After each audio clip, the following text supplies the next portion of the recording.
कि किसी ने नेताजी से पूछा कि भारत माँ किसे कहा जाता है और भारत माँ कौन देखा है। किसी ने पूछा कि भारत माँ किसे कहा जाता है और भारत माँ कौन देखा है।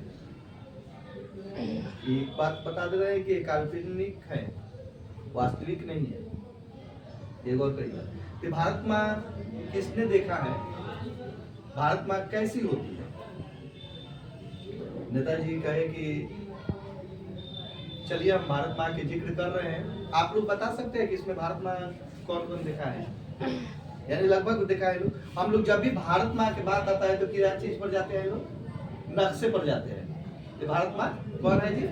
हम लोग हमेशा भारत माँ की जब भी बात आता है तो हम लोग कहाँ चले जाते हैं, नक्शे पर पहुंच जाते हैं। पहुंच जाता है ना जी। ये भारत माँ है, ये हमारे लिए क्या है, ये हमारे लिए भारत माँ है। बिल्कुल है ना जी, ये हमारे लिए क्या है, भारत माँ है। लेकिन ऐसा नहीं है। एक बार की बात है कि एक छोटी सी कहानी, काल्पनिक कहानी है। किसी ने लिखा है कि नेताजी 1942 की बात है कि नेताजी अपने घर से निकले और लाहौर की ओर बढ़े। हर घर से एक एक रुपया, दो दो रुपया, जो पैसा जुटता था वो चांदा ले रहे थे।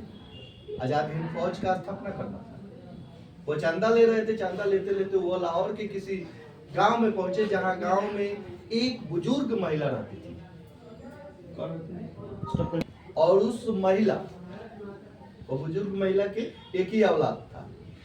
बुजुर्ग महिला के एक ही औलाद था जिसका नाम सलीम था। जिसका नाम क्या था, सलीम था। वहां नेताजी अपने बटालियन के साथ पहुंच गए और बटालियन के साथ पहुंचने के बाद वहां कहे कि माताजी मुझे कुछ चंदा चाहिए, माताजी मुझे कुछ चंदा चाहिए। माताजी के पास कोई पैसा नहीं था, वो दिन के भीख मांगती थी तो शायद उनको शाम को खाना मिल जाता था। बहुत अफसोस हुआ। उन्होंने नेताजी से कही कि हम अभी अभी ये चंद पैसा मांग कर लाए हैं, आप ले जा सकते हैं। उनकी हालत देखकर नेताजी को थोड़ा सा आहत महसूस हुआ। उन्होंने कहे कि नहीं माताजी, हमें अगर आपको देना है तो अपना ये सलीम दे दीजिए, ताकि मेरे सैनिक में आ जाए और मेरा सैनिक को और बल मिल जाए, ताकि ऐसा बच्चे अगर मेरे सैनिक में रहेंगे तो मैं हमेशा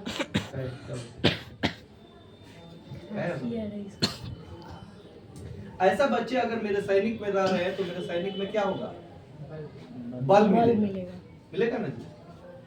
मेरे सैनिक में बल मिलेगा, क्या ऐसा बच्चे मुझे दे दीजिए।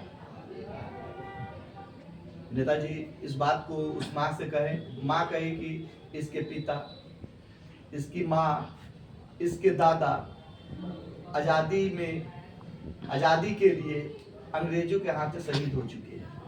अब एक लाडला मेरा बचा है और इससे भी आप ले जाइएगा, मेरे बुढ़ापा का कोई सहारा न रह जाए। यही मेरे बुढ़ापा का इखलाकी है जिसे हम खोना नहीं चाहते। नेताजी वादा किए, तो मैं आपसे वादा कर जा रहे हैं, आप, मैं अपना कसम और वह जो भी क्रिया होगा वो खिलाए और कहे कि मैं वादा कर ले जा रहा हूं कि जब तक नेताजी के शरीर में प्राण रहेगा, जब तक मैं जिंदा रहूंगा, आपके सलीम पर एक आंच नहीं आने दूंगा, एक बाल बाका नहीं होने दूंगा। इतना कहते ही वो माँ उसके हवाले सौंप दी और सौंपते समय एक चीज जरूर कही कि बेटा ले जा रहे हो सही है, जैसे मेरे बेटा को ले जा रहे हो वैसा ही हंसते हुए मेरे बेटा को वापस कर देना।